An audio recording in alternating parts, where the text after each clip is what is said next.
Скажи, пожалуйста, почему такие цены? 83, 74, было уже 50 с чем-то.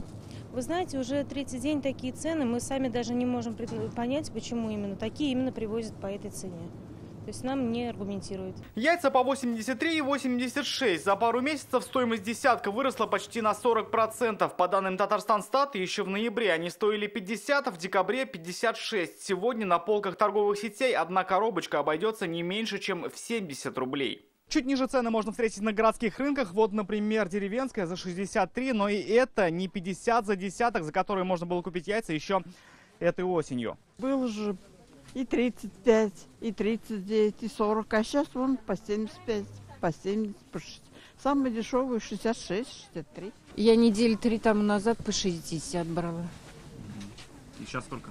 75. Если мы брали вот месяц тому назад 55, то, извините, 90-80 это уже цена, конечно, запредельная.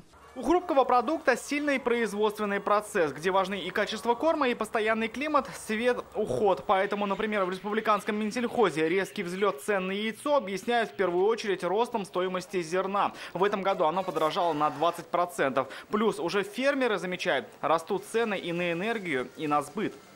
Наверное, третий немаловажный фактор – это то, что аппетиты, возможно, торговых сетей также повлияло на цены. Лучше, наверное, посещать те рынки, которые организованы Министерством сельскохозяйства и продовольствия. Там цены на данный вид продукции на 25-30% дешевле, чем в торговых сетях. Если яйца теперь так дороги, сколько они стоят у производителей? Чтобы узнать это, мы позвонили в одну из местных птицефабрик. Выяснилось, что даже оптом сегодня они стоят больше, чем еще осенью в розницу.